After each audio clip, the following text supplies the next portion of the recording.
Good afternoon everyone. Ako po si Saffron Caitlin C. Lumakad, ang leader ng Group 3. Ngayon po, ang i-discuss po namin today is yung formatting worksheets po.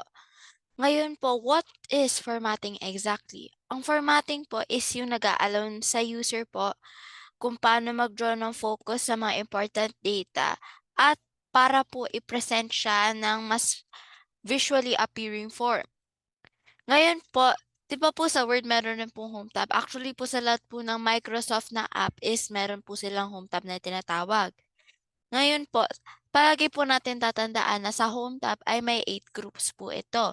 Una po is yung clipboard. Andito po lahat yung mga frequently used commands katulad po ng cut, copy, paste.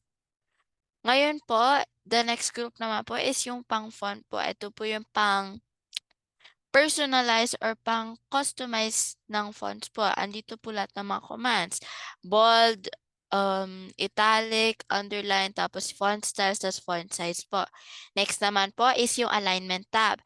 Alignment tab naman po, ito po yung mismong group na nagko-contain po ng commands para po sa pag-change po ng alignment, tapos mga pag-wrap ng cell contents at mga pag-merge po ng data. Next naman po is yung number group. Number group po is mostly used po sa compute po mostly. Ito po yung nag-change ng format sa mga number sa cell. Nag-include po dito yung number format, accounting, tapos format and comma style, tapos increase and decrease decimal po. Next naman po is yung styles group. Styles group naman po, ang mga makikita nyo po dito is yung conditional formatting, format as a table, tapos cell styles. Lahat po nito nagko-contain po ng pag-custom ng style po na ginagamit po sa mga data rin. Next naman po is yung cell group. Cell group naman po, ang use po nito is pag-format, pag-insert, or pag-delete ng cell sa isang worksheet po. Next naman po is yung editing. Ang editing naman po ay naglalaman po ng mga functions para sa mga quick calculation, etc. etc. Next po is yung controls. However po, yung controls po, makikita nyo, wala po ako dito sa sa Excel version ko po kasi nga 2019 po to. 2016 lang po siya available yung controls group. Pero explain ko na lang rin po. Ang controls group po ay palagi po natin papatandaan na ito po yung new addition sa home tab po sa Excel 2016. Ginagamit po to para pag-form po ng control sa worksheet at para magmukha po tong interactive or gawing interactive po lalo. Ayun lang po sa home tab. Dumako naman po tayo sa common tools in formatting data. Meron po tayong 17 tools sa Microsoft Excel. At yun ay font, font size, bold, italic, underline, align left, center, align right, merge and center, percent style, comma style, increase decimal, decrease indent, increase indent, borders, and fill color. Ngayon, uunahin po natin yung font. Font contains a list of all available fonts installed in the user's computer. Makikita natin yung fonts sa font groups na tinuro ni Saffron kanina. May makababasa tayong Calibri na fonts dyan. Kiklik lang po natin yan sa tabi niya, yung arrow down. Ngayon, pag naklik mo na po yun, may makikita ka dyan mga iba't ibang uri ng font. Pwede ka pong pumili ng mga iba't ibang uri ng font para magmukhang aesthetic yung iyong document. Next is font size. Font size, yun naman, adjust the size of the text. Kung naliliitan ka sa ginawa mong document, pwede mo itong lakihan. Next, bold. Bold applies a bold format on the current selection. For example, Apple. Pwede mo i-click ng bold para mas makita mo siya or mabasa. Kung gusto mo gawin italic, pwede mo i-click yung italic sa tabi ng bold. Next naman, kung gusto mo siya i-underline, applies the underline format on the current selection. I-click lang rin natin yan. Or kung gusto mo i-double underline, i-click lang natin yung arrow down, then click double underline. Next, sa align left. First, align left data to the left edge of the cell. For example, mayroon kang apple dyan. Sa B is orange and sa C is mango.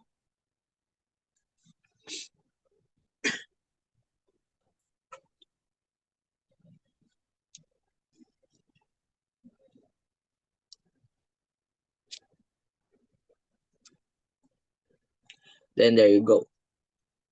Sa baba naman ito is kung gaano karaming apple, orange, and mango meron tayo. Sa apple, meron po tayong 10 apple. Sa orange is 11.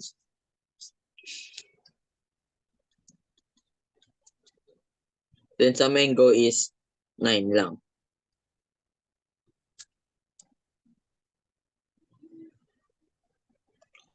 Next, kung nakikita nyo is parang hindi okay tignan yung ginawa nating kung gaano karami meron tayong prutas.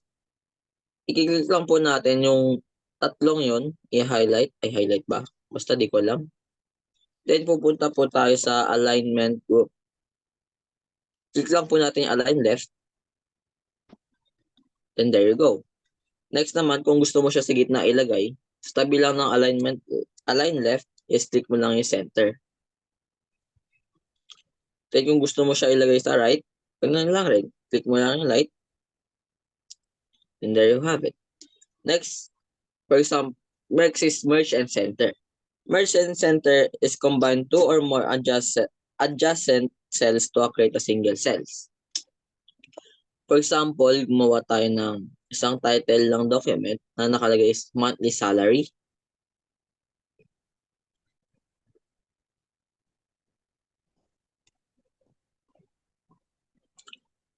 Ngayon, para pagsama natin yung isang cells na para kasama siya, kasi nakikita nyo naman may guhit siya, di ba? Ngayon, i-click lang natin yung monthly salary. Then, punta tayo sa alignment ulit. I-click lang natin merchant center. Then, there you go. Next naman sa present style.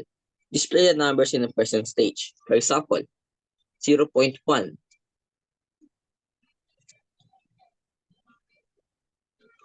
Then, i-click natin yung 0.1 and pupunta tayo sa numbers group. I-click lang yung percent symbol. And there you go, 10% na mayroon tayo. Next naman is comma style. Add sa comma style in 2 decimal places to the selected number. For example, meron tayong 1,000 or 1,000. Para mabasa ng nagbabasa na madali lang, i-click lang natin yan. Then, i-click comma sa number. There you go. Next naman is increase decimal. Kung gusto mong dagdagan yung decimal ng 1,000, pupunta tayo sa number, may makikita tayo dyan na left arrow, na nakaturo sa left arrow. Click lang po natin yan. Then ayun po, dumadagdag po yung decimals niya. Kung gusto naman po bawasan na decrease decimal, removes 1 decimal place to the selected number, click lang po natin yan. Ay po, nababawasan po yung decimal. Next naman sa decrease indent, decreases the indent between the text and borders by 1 or removes the indent completely. For example, meron tayong 21, 21,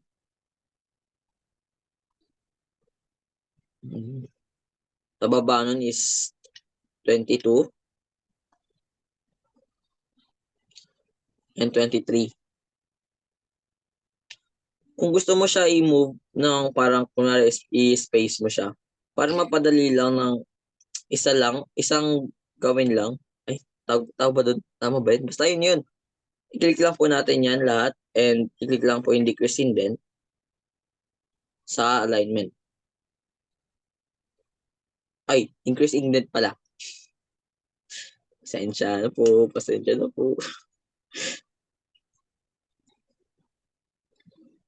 Yan, sa increase indent naman, increases the indent between the text and border by 1. I-click lang po natin para ma-move siya. Then next naman is border. For example, i-highlight natin yung kanina ginawa natin ng kanina, yung apple, orange, and mango. I-highlight lang po natin lahat yan. Then i-click lang natin sa taas ng font is may makikita kang border dyan. I-click lang po yung arrow down and hanapin po natin yung all borders.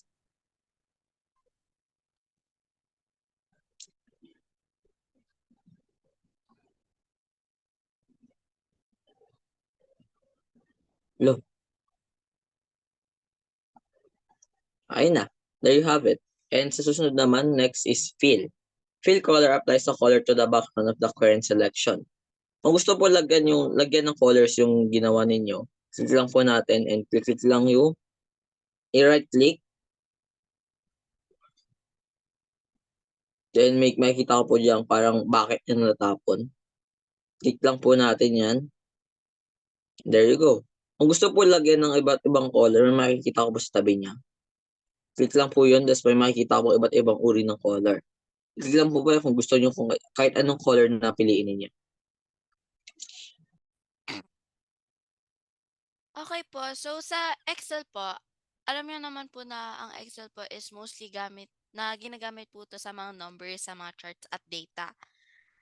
Sa Excel po kasi, numbers can be used to represent different number formats such as date, time, percentage, or currency. Ngayon po, I will show you po kung paano po mag-apply ng number format. First po, mag let's say for ang example po natin is 7, 14, 21, 28. Now, isa-select po muna natin ito. Like, isa-select po natin yung range of cells na kailan po natin ma-format. Tapos, pupunta po tayo sa Home tab and then sa Number Group po. Now, ito po, makikita po nito general at i-click nyo po yung drop-down box sa tabi po nito. Tapos, pwede po kayo mag-choose ng appropriate format. Kunwari po, currency. Yan, magiging dollars po siya. Tapos, pwede rin po siya maging numbers na may decimal. Tapos, whole number at decimal po. Tapos po, general na walang specific format. Tapos po, short date. Yan. May month, mismong day at year na po. And for this example mo, January 7, 1900s. Tapos po, meron na naman po tayo isa pang way po na mag-apply ng number format sa isang cell. By pressing a shortcut po. Wait lang, pagawin po natin muna tong general ulit. Okay. Pwede po natin tong i-shortcut by using Control 1. Yan po yung lalabas. And then, the Format Cells dialog box will appear po. Ito po yung Format Cell dialog box. Tapos, dito po, pwede po natin i-adjust yung mga symbol, negative numbers, or decimal places. Now, for decimal places po, try po natin munang i-adjust yung decimal place. First po, adjust the number of decimal places by entering a number in the box and clicking up and down arrow. Ito po, makikita po natin na yung number. Ito po yung negative numbers na decimal places po nito, let's say 4. Yan po yung mismo sample niyan. And then, we're going to click OK po. Ayan po yung mismo niya. Magiging resulta niya. Now, try po natin yung symbol po. Now, yung symbol po, this is to change the currency symbol by clicking the drop-down box arrow. Now, Control 1 po ulit tayo.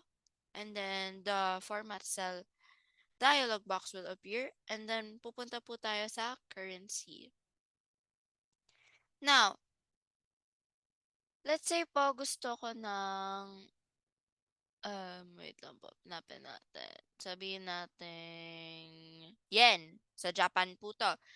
Now, sa yen po, ito po yung currency po nila. This will be, yan, decimal places po natin, sabihin po natin yung 3. Yan po yung magiging niya. 7 yen, 14 yen, 21 yen, tapos 28 yen. Next po, negative numbers naman po. Like we always do po, control 1 muna po. And then, Yung negative numbers po, ito yung nagde-define ng how they will appear on the cell by selecting one of the options po. Okay, for this example po, unahin po muna natin ang ayan po. Try po natin muna po 'tong yan ulit. Makikita niyo po, meron po tayo mga negative numbers po dito. Let's click 1 lang po tapos ay, wait.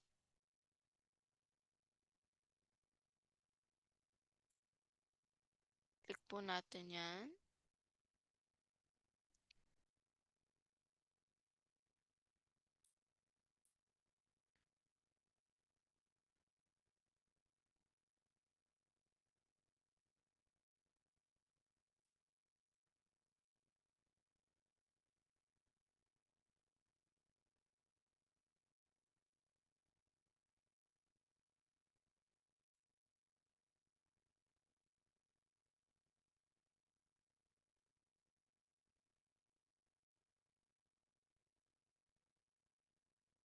Basically po, 'pag kinontroluhan niyo po, meron po siyang mapipindutin ka po dito tapos magiging negative number po siya. Pero supposedly hindi po siya gumagana dito.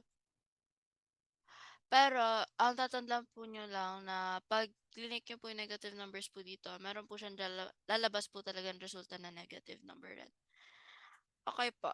Now next po natin is aligning cell contents by Shammer po to be presented.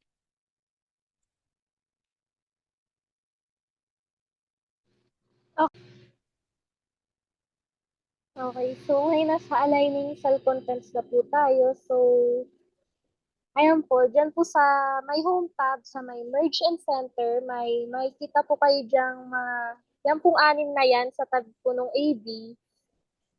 Bali niyo po yan i-click kung paano niyo po gusto i-align yung text na gusto niyo po, kung saan po siya naka-select na cell. So, halimbawa po, yung si dyan po sa bottom align, baba, baba. Lang. Ayan.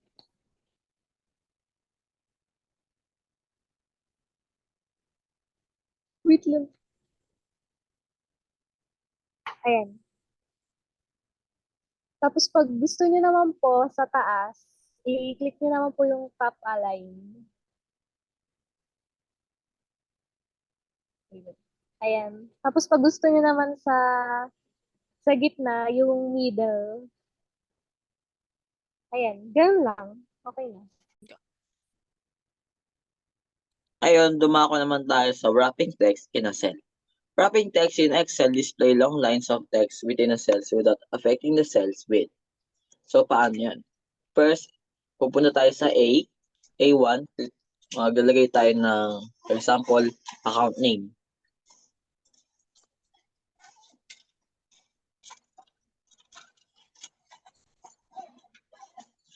Then, nakikita nyo, di ba, parang hindi siya full na, nakikita. Ngayon, gagawin natin, i-delete natin yung mismo cell na gusto natin i-wrap text. Then, i-delete natin yung wrap text sa taas sa alignment group. There you go. Ngayon, ulitin natin ulit. Paano naman kung gagamit tayo ng format cells dialog box? First, click natin Control +1. Then, may makikita ka dun sa malapit sa text control, wrap text. I-click po natin yan.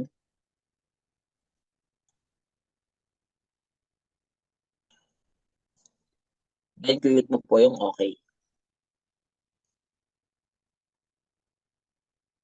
And there you go na po.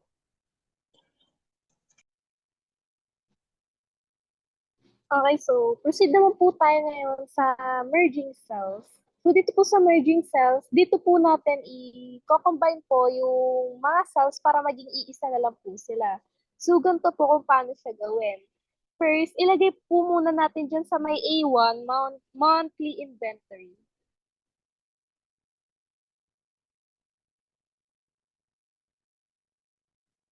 Pagkatapos naman po, dyan po sa Diyan po sa may merge and center, i-click po natin siya. Yan. Ay, tama, isa-select po muna natin siya, A to C, kung hanggang saan po natin yung gusto po natin ma-combine doon, then i-click po natin yung merge and center. Yan po, naging iisa na lang po sila, di ba? Kung mapapansin niyo po kanina, magkakahiwalay-hiwalay po yung cells nila, pero ngayon po, iisa na lang po sila ngayon. Okay po. So, paano nga naman po ba mag-rotate ng text heading sa isang cell? Una po is ang gagawin po natin is magse-select po tayo ng cells. Tapos po pupunta po tayo sa home tab, which is ito po. Tapos under po sa alignment group, click po natin yung orientation button at ganito po yung icon niya, parang AB na nakapatalikid. Tapos po pwede po tayo pumili ng isa isa po sa mga desired nyo po na type po na pag-rotate. Example po, let's say, Saint Sebastian. Yan po example natin. Lang po. Let's say po, gusto po natin gawing counterclockwise. Pag ganyan siya. Tapos po, pwede rin angle clockwise. Vertical po, which is, wait po, adjust natin ng konti.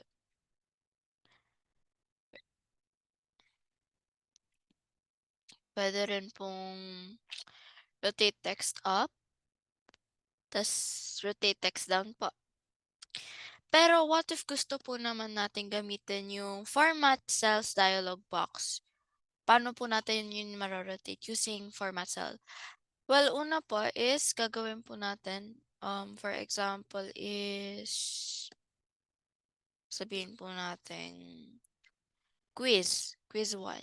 Yan, quiz 1.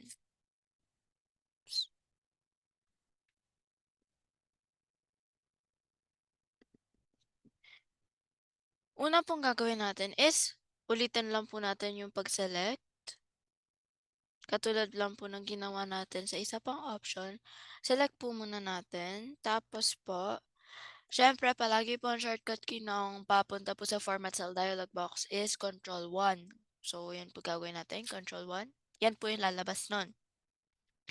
Tapos po, makikita po natin dyan, dito po sa alignment tab, meron po tayo makikita dyan na red box. Now, pwede nyo po to i-adjust kung ano pong degrees nung mismo pong text kung anong gusto nyo po. Let's say for example po, gusto natin ng 35 degrees. Ayan po yung gagawin natin. Magiging ganyan po siya. Pwede rin po natin siyang i-type. Pwede rin po natin siyang i-type dito po sa box na to. Let's say po, gusto natin ng 23. Magiging ganyan po. Nakita nyo po yung pagbabago niya. Bigla po siyang gumano ng onte. Tapos po, pagkatapos nun po, okay na po kagad. Okay po, ang next pong topic natin is converting text to columns. Ngayon po, paano po ba natin to gagawin? Unahin po muna natin kung bakit po natin to ginagamit.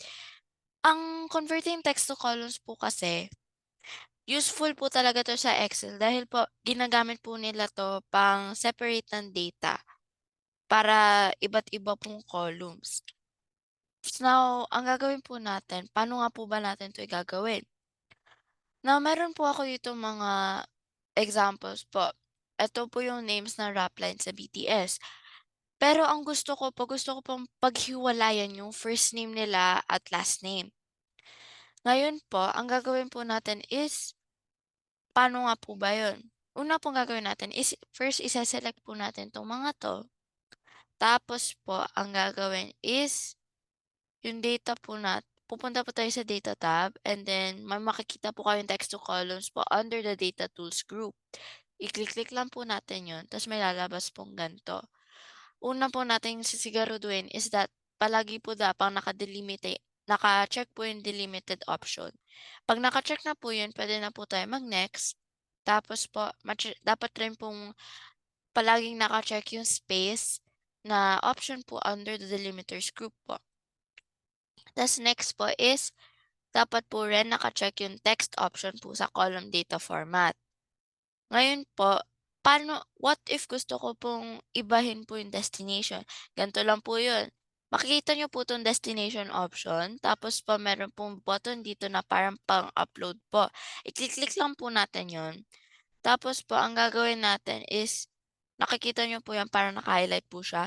Ang gagawin po natin is, gagawin po nating highlight to. Hinighlight lang po natin. Tapos, ayun na po yung mismong name, no mismong cells. Tapos, after po nun is, i-import natin. Yan na po yung mismong name box nun. And then, click finish po. Yan, nakaganyan na po siya. Pero, minsan po, ayusin lang po natin to. And, yun na po. Yun lang po yun. Ganun lang po siya kadali.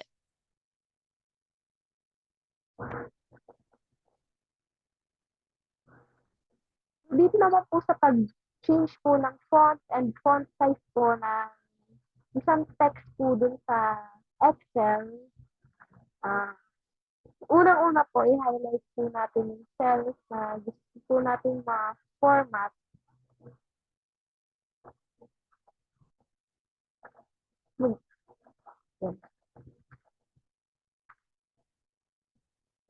Tapos, dyan sa may home tab, sa ilalim po ng font group po na yan,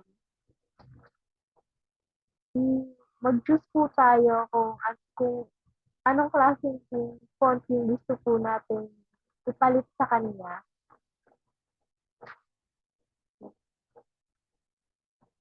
Ayan.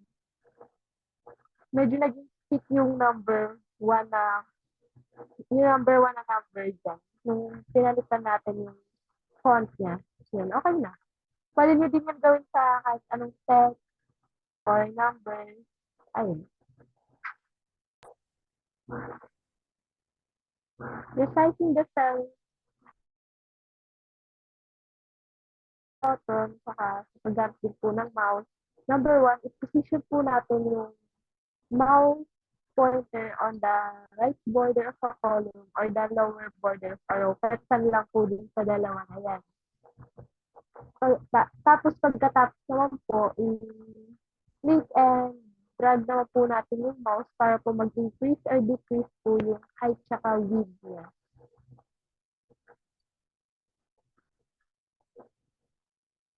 Ganyan lang.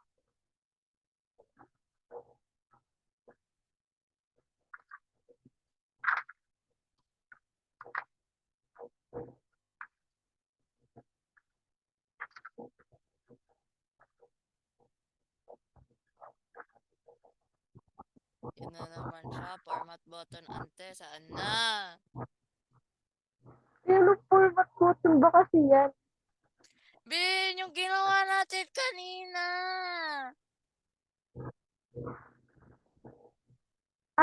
Kala ko yung ano na lang kailangan natin i-record ito sa mouse Hotdog! na lang. Ubus storage mo na. Be, Okay lang ulitin mo, kanina. ulitin mo. Be, ulitin mo kasi pagkat magmumukha siyang halatang inano talaga. Sige. Okay, 3. Pero ito na lang. Yung format na lang Oh. Kahit ulitin mo parehas, pwede na rin eh. Sige. Lang. 3, 2, 1. So, resizing cell height and width naman po. So, sa paggamit ng format button, unang-una po, i-highlight po natin yung row or column na gusto po nating ma-format. Then, dyan po sa may gilid po ng may home tab, may makikita po kayo dyang format tab. Basta ayang format na yan. Tapos, unahin po natin sa row height. Unahin po natin i-adjust yan. Tapos, i-type po natin dyan kung ano po gusto po natin i-height po nun. For example po, 1.5.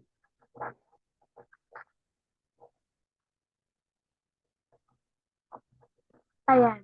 As you can see po, nagbago po yung height niya, medyo na-adjust po siya ng konti. Tapos dito naman po tapos balik naman po ulit tayo dun sa format, tapos sa column width naman po, i-click po natin siya. Pagkatapos, pwede din po, type po natin dyan, 12.86, for example lang po.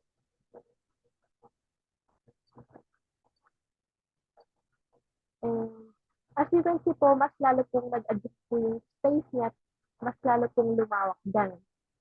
Tapos dito naman po sa using the mouse po sa pagre-resize ng cell height and speed. Unang-una po, i-position po natin yung mouse pointer on the right border of a column or the lower border of a row. Pagkatapos naman po, yung next step po natin is i-click po natin at i-drag yung mouse para po mag-increase or mag-decrease po yung height and width niya po. Ganun lang po kadali.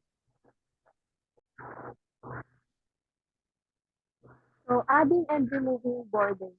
Meron po tayong dalawang option kung paano mag-add sa mag-remove ng borders po. So, yung first option po natin is, number 1, i-highlight po natin yung cells na gusto po natin magkaroon ng effect. Halimbawa po, ganyan. Pagkatapos, i-press po natin yung Control 1 para po mag-open yung Format Cells dialog box. And then, dyan po sa may border tab, since yan po yung nandito, dyan po sa may style box naman po, click po natin dyan kung ano pong effect or klaseng style po yung gusto natin. Tapos, dyan sa bottom ng border box, i-click naman po natin kung paano po click naman po natin dyan kung paano po yung pa-effect na gusto natin. Tsaka pwede din po mapalitan yung kulay niya sa gusto niyo po palitan. Halimbawa po, ayan, color black na lang para okay. Ayan, okay na. So, yung option 2 naman po is i-highlight po ulit natin yung cells na gusto naman po ulit natin magkaroon ng effect. Pagkatapos, dyan po sa may ilalim po ng borders dun sa may home tab na yan. Ayan po yung katabi po ng mga font. Pili lang po tayo dyan kung ano po gusto po natin magkaroon ng effect.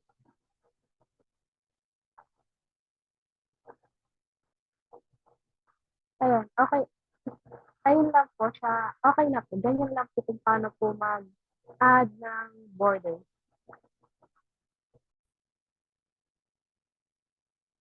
Ngayon naman po, ang last topic po natin is using color for emphasis. Ngayon, paano po ba natin ito gagawin? Una po, ipapakita ko po muna sa inyo yung mostly na ginagamit po talaga ng users na alam po ng lahat. Which is, first step po natin is mag-highlight po tayo ng range of cells. Tapos po, dito po sa home tab, under the font group, meron po tayo makikitang fill bucket po dyan, which is, tawag po dyan is yung fill color. Ang gagawin po natin dyan is, pwede pong itong nakaselect na or if gusto mo ng ibang kulay, i-click nyo lang po itong drop-down box. Tapos, meron na po dyan mga pre-made po. Pero if ayaw nyo po talaga yung mga pre-made na at gusto mo ng own style mong color, merong option po dito na mark colors, tas yun po yung piliin nyo. Meron po tayong option na standard or yung custom made po talaga. Sabihin natin gusto ko pong itong kulay na yan, tapos po dito banda. Yan po yung maging kalabasan po niyan. Pero what if naman po gusto ko po yung color po is to apply borders and colors using styles po naman po. Paano po ba yun? Una, katulad rin po ng ginawa natin kanita, is magsaselect muna po tayo ng range of cells. Under the home tab po, meron po pupunta po tayo sa styles group, sa dito pong section na yon. Tapos, i-click-click po natin tong cell styles. Tapos po, meron na po mga pre-made talaga dyan. Pero if you want po, gagawa ka po ng own nyo po is click nyo po 'tong new cell style. Tapos po, i-name nyo po yung style name na yun. Let's say po gusto kong per ano po, army, yan, army. Tapos po, click nyo po yung format, tapos ito po yung lalabas. Now, pick nyo lang po yung color na gusto nyo, which is, let's say po gusto kong etong kulay na yan. Yan yung sample po niyan. Tapos may pattern style pa po yan. Let's say po gusto ko pong checkered. Yan, checkered po. Tapos white po to kunwari. Ayan.